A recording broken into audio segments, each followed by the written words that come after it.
DubLab.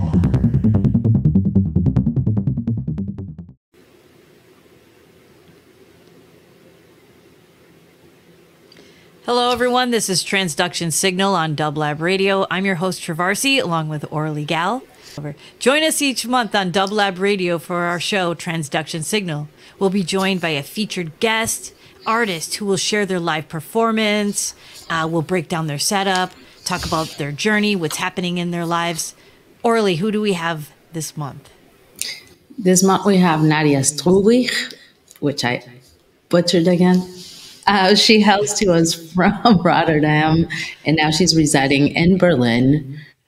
She has done insane things in her career. We're going to get into that, but I'm not going to bore you with details right now. But she holds a residency in Trovarsi, which I think is fascinating, and I can't wait to get into all of it. Yeah, I have so many questions for her. She's absolutely amazing. All right, let's bring her in. Nadia. Welcome. Thank you. Thank you for having me. We're so happy to have you. Like, you've done so many things. Like, your bio is so extensive and broad. Like, we just can't wait to get into all the things that you've been doing. But before we do, we would love to share your performance. Do you have anything that you want to say or? A good question. So I think what would be nice to share is that I chose a combination of like old school gear and some newer gear. And also I'm already sorry for after a few, I think the half of it became a bit blurry, the video, and I was like, okay, shit, but it was so good in like the build up, so I left it. Yeah, like it's mostly about the audio, right? Like exactly. The video is just an added bonus, but the music is what we're here for. Yeah, awesome. Okay, all right. Well then, everybody mute up and let's enjoy Nadia Struiwigh. Did I? Struiwigh. Nice. Loving it. Let's enjoy her performance.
Absolutely incredible. Like, I have so many questions. Thank you. Yeah, that was so like much. that was super cinematic, very like nature inspired, a lot of little ins and outs like birdie chirps and super cool. Well, I just Thank like you. that you crossed into. I feel like you went from like a down tempo-y vibe, and then like at the end it was like, well, I mean, back in my day we called it jungle or drum and bass, sort of. You know, like Yeah. all of a sudden it was like it just went from that genre, like, but it was so smooth. Like, I mean, okay. So before we start, just for the audience that's listening, tell us what you used in that setup. Yeah. Yeah. I think, yeah. So I used for this one like 3 devices. One is the Native Instruments machine. Actually, we were talking about that this week. Yeah. And one is the Yamaha DX200, which is an FM synth, but a groove box basically as well. Was that the one on the desk, the gray one, or no? Yes, it's the gray one. Oh, And then okay. the blue one is the Korg Electribe, which is also a groove box. So actually I was just, one sampler, that's the machine of course, but the other ones were like old school 2000 machines. So yeah. Nice vibe. Yeah, you've been vibing What with is that your- Electribe. Yeah. What's your attraction to all the old school machines? I think it's funny because like in the past, I think they designed the equipment to be very laid out. So every knob had its parameters and it was assigned to a specific movement and now these days I feel like the new kind of machines, they have these hidden features, but they are like smaller and compact a lot of times. Like menu diving. Exactly, kind of. a lot of menu diving. And I think that has also has its charm, but with this, like every movement I'm doing, like it does something happens already, including like I feel like the warmth, even like it's like FM synth is quite crispy. There is still like a sort of analog touch to it, and I just I just love it. Yeah, like I love that. I came across your video on the Electribe. I gotta rewatch it because I actually have one, and it has like the tubes in it. Yeah, and I just really treat it gingerly, you know, because I don't want the tubes to break and stuff. But I need to use it, and I was watching your video, like, yeah, you do some awesome stuff with it. Oh, I was literally going to say it's like a tube amp versus, you know, the new amplifiers, which don't have that anymore. And that the sound, the warmth in the sound is like night and day. Exactly. Mm-hmm, and it's sort of easy to replace. So if you think like you're going to break them, they're always to find on eBay or whatever. Okay, well, that's good to know. Yeah. So let's talk about your time signatures. Can we just chat about that for a second? Yes, sure. Yeah, like, okay, what times when you're programming drums, do you think about that? Like what time signature you're in, or like what is your approach? Because I enjoy listening to these styles of music, like down tempo, jump, but I've never really got into programming that. So I'm glad I can ask you, you know what I mean? Like what? Yeah. I always believe in I can make the impossible. So it's sort of like you feel like this is it, but a lot of times these machines can do way more, and they have a lot of, for example, they have like how do you say that? Not automation, but an emotion recording. Oh, okay, yeah. Mm-hmm. Yeah, and a lot of triggers and all that stuff. But whenever I'm programming it, I'm listening to something that's sort of impossible, that people are actually having this thought with, like, how does this work and sounds like not loopy, you know? Yeah. Do you do like different pattern lengths, or are you working in a 4/4 time signature? Yes. You are? 4/4, oh, wow. Yes, but okay. it's also like that Yamaha DX200 is, you only have 16 steps sequencer, and that's it. So everything you work with needs it has a motion recording, I think. But yeah, I'm just trying also to really work quickly so it doesn't sound loopy. But yeah, the time frame, it's really hard to say. I think it comes really natural to me. I don't even have to think about it. It's really weird. Well, yeah, I was reading in your bio, you do you connect the dots between techno, electro, jungle, and ambient, and it really comes through in your performance. We also had the pleasure to see you over in Amsterdam, and I had no idea you played anything else.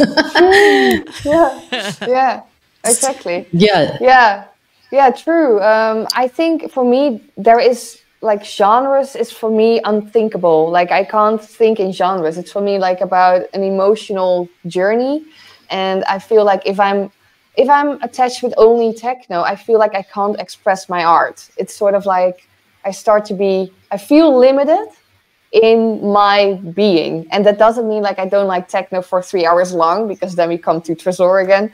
But it's I think having these different aspects in my life, it feels really like natural, like we have different emotions, and no, it makes complete sense. It's also like really refreshing that you have the support of the people that book you to say, you know, she plays different genres. She's not just constrained to the one thing, because it's really hard to explain, especially in America. Oh, I don't just do one thing. I do a lot of things, and I can get booked for whatever. But I think we were talking about this in the past, that there is a lot of support in Amsterdam specifically, and now in Berlin, I believe, with the crossover of genres to be able to express yourself however you feel like. Mm-hmm. Yeah, I think it's still a challenge in that way. Like, there are still like promoters that are maybe not booking me because they believe in only that techno thing, or you have a certain look, or but I always said to myself, I just want to do it my way, and if that can't be there, it's fine, but at least I'm staying true to my journey, you know. It's for me not, it sounds really weird, it's not for me about the gigs. I live this, I breathe it, I can't like it doesn't compare to money or gigs. It's just your life, right? Like it's my life. Yeah. Honestly, yeah, you probably know that feeling. So what is, like, can we kind of work backwards a little, go back a little bit? So when you got it, tell us a little about getting into music. Were you playing any instruments, or was it just electronic? Share some of that, just to give us a little background. Yeah, honestly, like I could make up a story of like I was 3 years old and I played piano and it was a masterpiece, but no. I was a child that was very introverted, but I always heard everything in frequency. So I'm really highly sensitive, and I pick up with vibes and frequencies, and then suddenly I could literally, like, my first touch with a keyboard when I was like maybe 16. So it was there that I touched the keyboard and I could play directly Coldplay, without even it's like knowing about scales or classical anything. So it's just like by ear. Exactly. Mm-hmm. So then I did some research, and also because I can see colors with music, and it's very it calls like absolute hearing or something. So it's sort of a gift and a curse at the same time, because you hear everything and you can't unhear anything anymore. So it's like But I noticed making music was for me a sort of an easy way. Like I started like a lot of raving, and then people picked me up like, hey, this girl is always there, do you want to DJ? And then I was 19 years old or so. Okay, so you started DJing like yes. That okay. But then 2 years after that, I already had my computer with Reason on it, and I wanted to learn about the ins and outs of like why do we dance on this, or like what kind of feelings it gives us. And my dad was like he works always in a company for technology. So he came always back home with like all these chips, and we had all these gadgets at home. So it was a sort of very natural, like, I'm not surprised anymore the day to day that my room looks like that, and that I'm sort of feeling comfortable living like that, you know? So things evolved, and I just became like, in that time, I was sort of one of the guys, because there were not a lot of females making music or performing, right? Also, YouTube was not any like how it was now. It feels like I'm getting old, but hey, I think, I was always everywhere, and I think I was just a sponge, and just really putting the efforts in, and lots of community, and then releasing on labels, and it just went off. Yeah. Okay, so starting with DJing, being a sponge, I totally relate to that. Like the community, I feel like, like having a synth community, I feel like it's a common denominator with artists, right? Like the community is everything. I see that you do a lot. In fact, in Amsterdam, you were even doing a talk, I think for Kim Bjorn, right? Yeah, okay. True. Yeah. I was helping there, or let's say we worked together on a lot of these things, or Super Booth, you know. I think it's just really important to inform people about the possibilities of what these tools can do for us, not only like in creating music, but actually also for our emotions and letting it out, and, you know, just, make art. Yeah. Yeah. No, and those books are amazing. Like, they're so helpful, like all of them. And yeah. So if anyone's listening, we're talking about Kim Bjorn, and Patch and Tweak was the first book, and there's like a whole series, right? Patch and Tweak was the first book. Push, Turn and Move was the first. Yes, that's the first Kickstarter. Yeah. Got you. And so there's various ones. He did a Korg. He's Roland. and Yeah. it's nice to see that you're collaborating and working with him. Yeah. How did you get involved with all this? Like, Honestly, how did you get to start working with him? Yeah, so honestly, I started when I was younger. I always said like, I want to be that woman of the tech industry and just does it. And that was a sort of dream. But in that time, I was very shy still. And this is a funny story because it was pandemic, and then I was already working with Ableton for a longer time. Actually, they offered me as first people like, hey, shall we work together for workshops, because I was always everywhere, basically. Probably now this is why I'm so much inside, because I was always outside. I can relate to that. Yeah. And then, yeah, it started with the pandemic. All my shows were canceled, and I was in Australia for a bit because I wanted to have a change of scenery, and I went there for 3 years in the pandemic. And yeah, then I started to think like, what is I always wanted? And that always happens when things are knocked off, like when your life is crumbling and then you're like, what do I really want to do? And then that thought came up again. I was like, you know what? I just really, really want to be a part of that music tech industry, because I have so much knowledge. And not only that, it's just something that scene, that community just feels like how I think and how I am as a person. So yeah, I started to do Twitch streams, and then started to contact some brands of like, hey, can we maybe chat, because I really want to do something on my socials and build this community, not for myself, but just for everyone that wants to learn more about this and want to have a safe space of learning about it.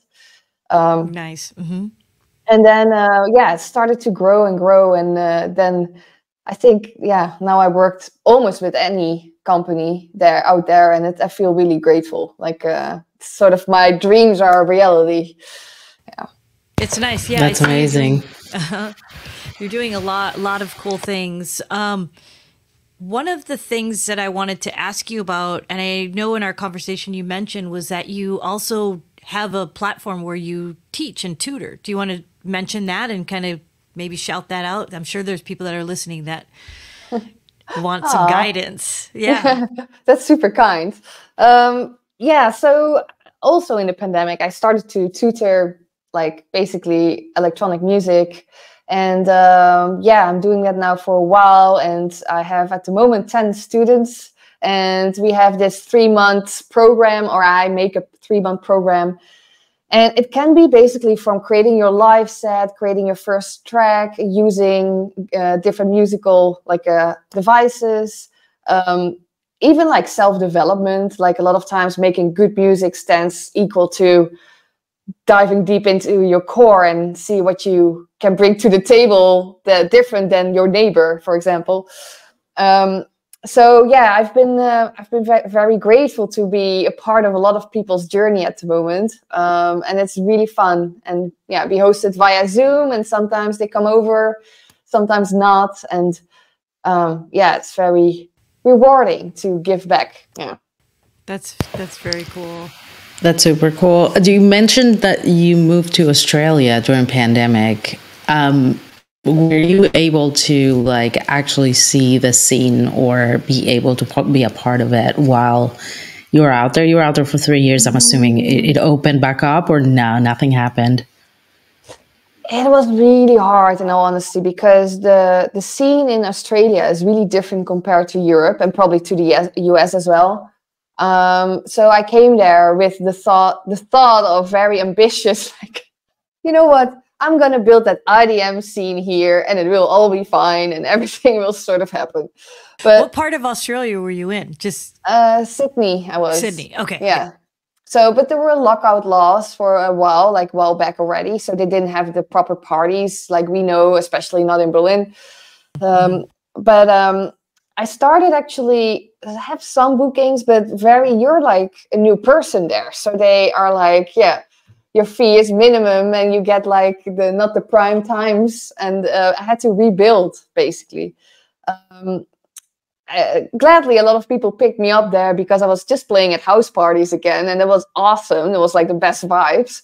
And then I started to play in clubs again, but I started to host my own night as an interactive idea. So I had a booked out like a little bar club, and then we had a stream coming in from Europe. So like one of the artists I know, and then I was having a talk with them. But then that whole club thing was streamed again on Twitch, so it was an interactive kind of way. So I could still book people from abroad whilst it was pandemic.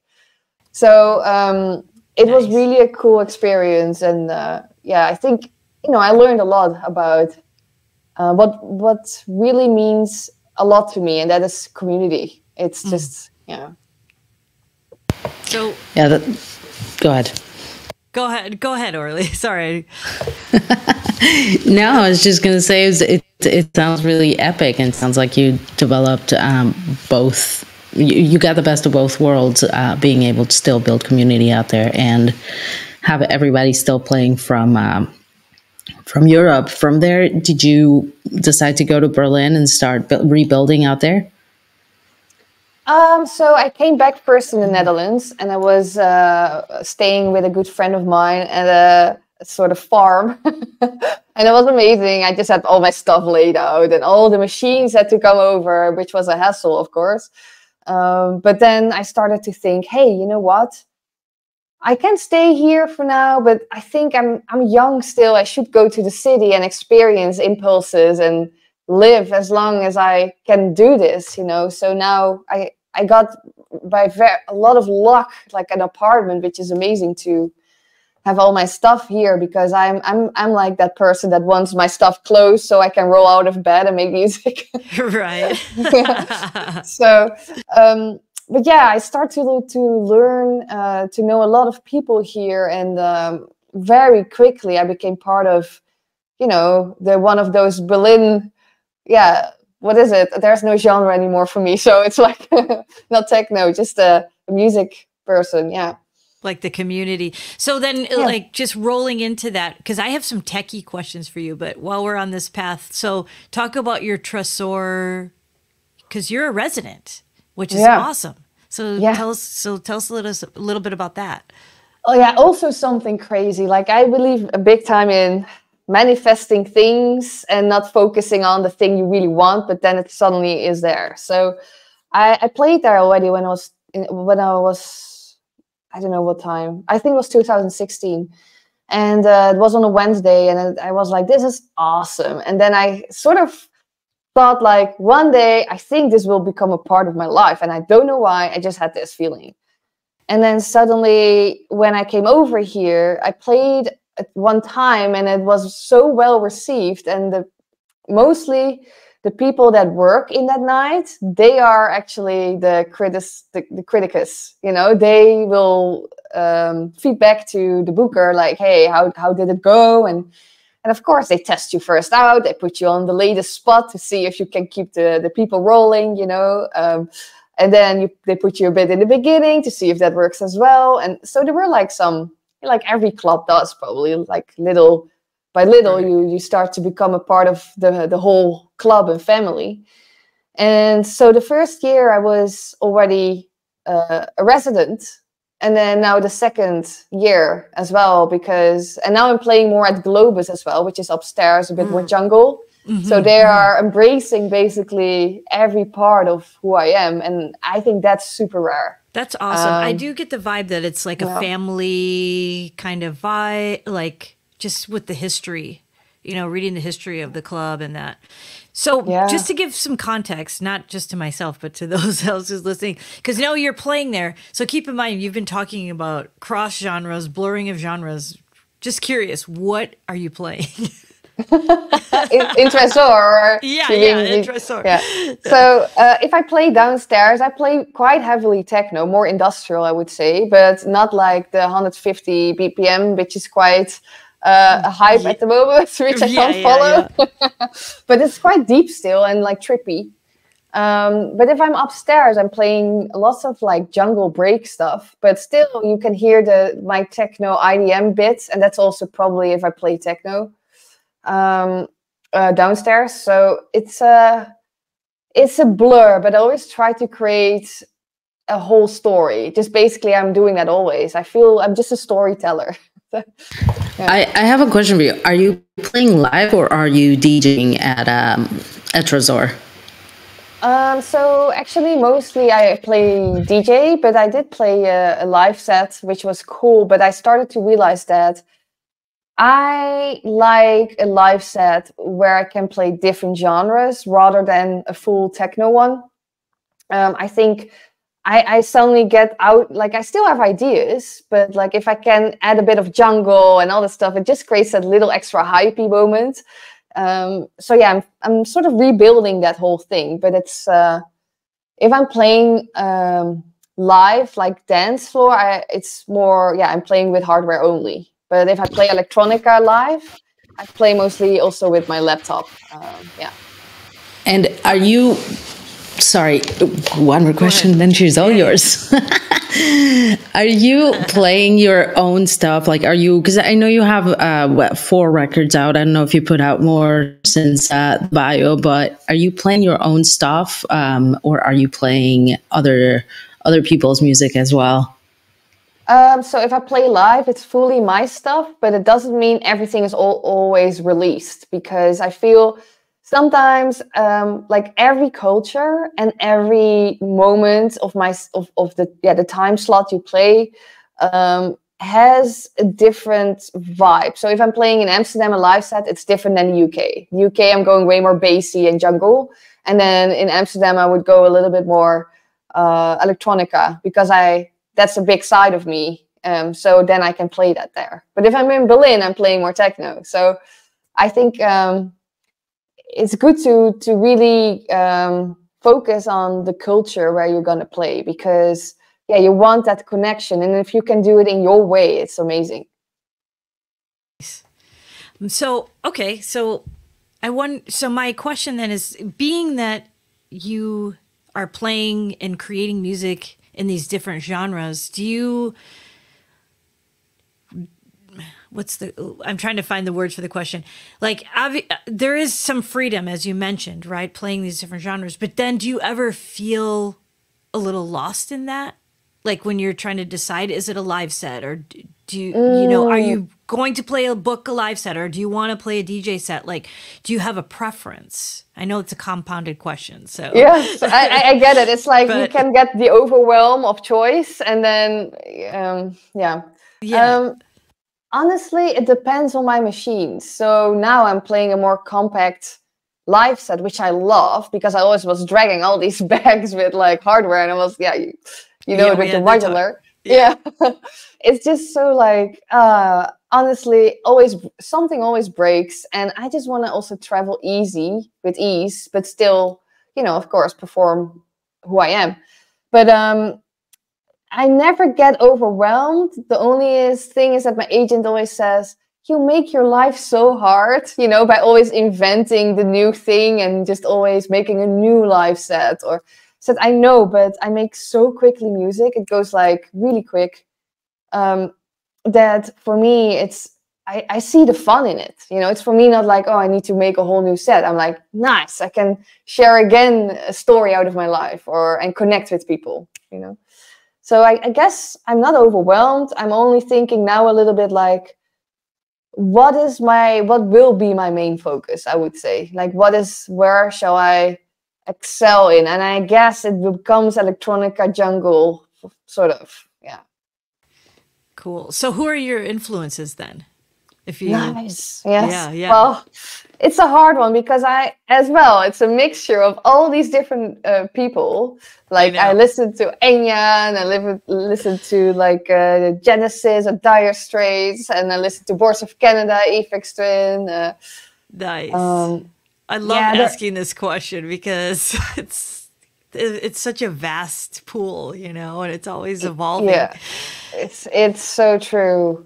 And yeah, like unit, like more the bassy stuff, and there's just so many. I have so many sort of heroes, but I could not say they influence my music, and that sounds really weird. But I see my life. I have a diary I want to sketch out.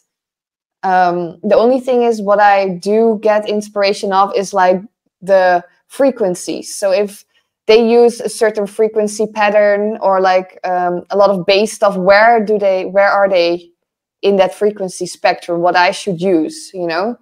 But the ideas are completely different than I would put into my music. Nice. So it's not so much like your emulation, but you're just you're like listening, and it influences you in a more of a outer way of, if that makes any sense. Yeah, like technical more, I would say. Yeah, like, thank you. Yeah. And for your records, where's your head at when you're saying, okay, this is what I'm recording live? Maybe like, does it stem from you start playing something and that's the mood you're in and that's the type of record that's coming out? Or do you have a more precise way of sketching out what's coming out for the rest of the year since you just released a jungle album then, or is it morphing all of the genres into one? So, yeah, it is. So I was thinking now actually more about this because I think it would be nice for myself to put some pinpoints for the year, what I want to make. So I definitely want to make a new album, which I can put any genre in, like having a whole story like Birds of Paradise. I love that for an album because an album is like a whole chapter, you know, it's like a whole story, a whole vibe I'm in. And that's mostly electronica with me or jungle.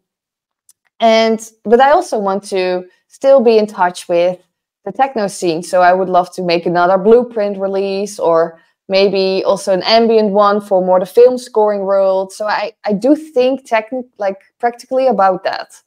But in the moment, I do make whatever comes to me and then I will decide where does it belong. Because otherwise I put myself in this box, and the most horrible thing as a Gemini can experience just being stuck in that box and you're like, I want to go out.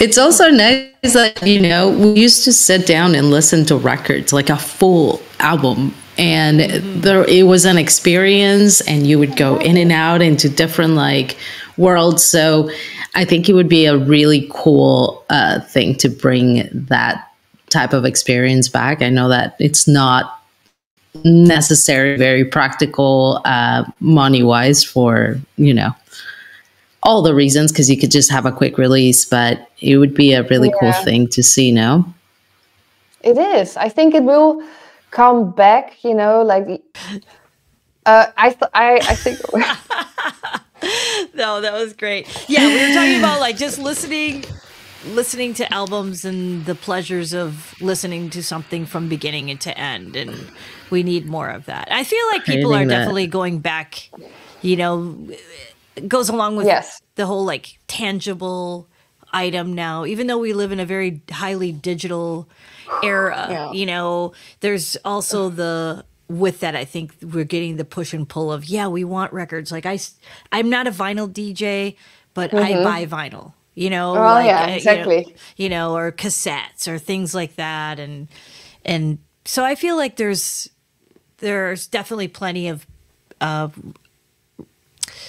desires and for that, you know, like for those tangible items and listening to a full album from beginning to end. Yeah, I think it's like if everyone is doing now that, then actually there's space to do the other thing again, and also I feel like everyone is. You know, we can't keep this pace up, I think. So I think the album listening or meditation just keeps us a little bit back to, you know, taking things a little bit more at ease and in ease. And I mean, we're doing that anyway, right? Because when anyone is playing live, you're going to like hear an experience. Exactly. And so technically it's there. We're just not calling it that, and we're releasing things separately. Yeah, it's true. No? I even had like a concert in Bristol the other day, and that band actually just mentioned, okay, guys, we want you here, so I want you now to put this phone off and let us be together. And I was like, nice, I should be doing that. Yeah, you should try it. Yeah. So okay, so then that leads into this question. It's a tough one. If you could only DJ or play live, what would you do? Oh, that's so hard. Cut one arm. Yeah, exactly. Okay, I think live will be it, because I think live is myself, you know. Like DJing is also myself, but I play music from other people, and I create a journey with that. But like, I think nothing hits home so hard if you perform your own music. Right.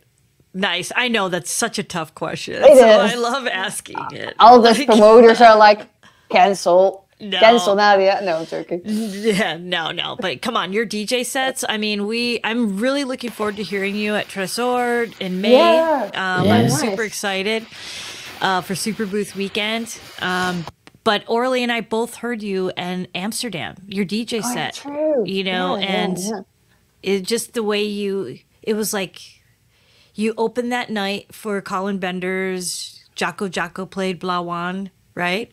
Yeah. And it was perfect. Like, like just the way you built it up and then just kind of took it to a point where it was just kind of moving and grooving along, but nothing like it was the perfect setup for you know what I mean, to start the night. And yeah, I think that probably goes to your DJ experience of just being, like you were mentioning, Tresor, playing the beginning, playing it in the end. And there's probably something to that, being able to play the time slot you're given and playing it well, It's another, it's like a lot of DJs these days don't maybe know, but it's one of the most important sets is building up. Like, you can't just drop the 150 and then think that people are like vibing it, You need to like, okay, here is the music and Exactly. I think we were talking about this. You guys, I keep on referring because I did an interview with Nadia at ADE, if you guys want to go back and check it out. But we were talking about the fact that you had one of these like amazing experiences of being able to be supported by the clubs in Amsterdam that actually made the space for you guys to play these really big venues with people that were there to listen to you from the beginning. And so what was the first club that you played and how was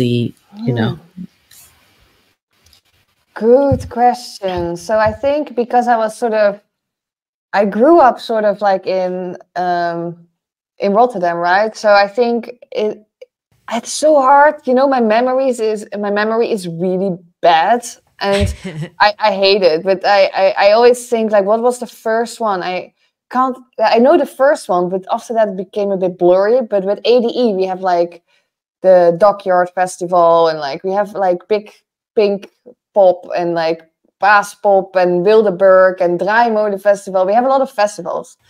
It's amazing. So Paradigm would be it. It's in Groningen, which is amazing. Nice. An amazing place. Yeah, big. Man, if I was reborn, I would be in Amsterdam. Mark my words. You guys are so lucky. Yes, it was a good time. I mean, a lot of clubs sort of faded a bit away, but I do think there are new promoters. Yeah, getting some new stuff. So it's always evolving and nice. Definitely. So we're right about the top of the hour. So just one last question: what advice would you give to somebody starting out that wanted to play live? Nice one. I think like a very personal, deep one, and that was told me when I was younger, and I didn't understand it until maybe a few years back. Stay true to who you really are, and not chase that picture that you see with other people. And then with live, it means the same. Connect with gear or software that you feel, and not because someone else is using that and it works for them.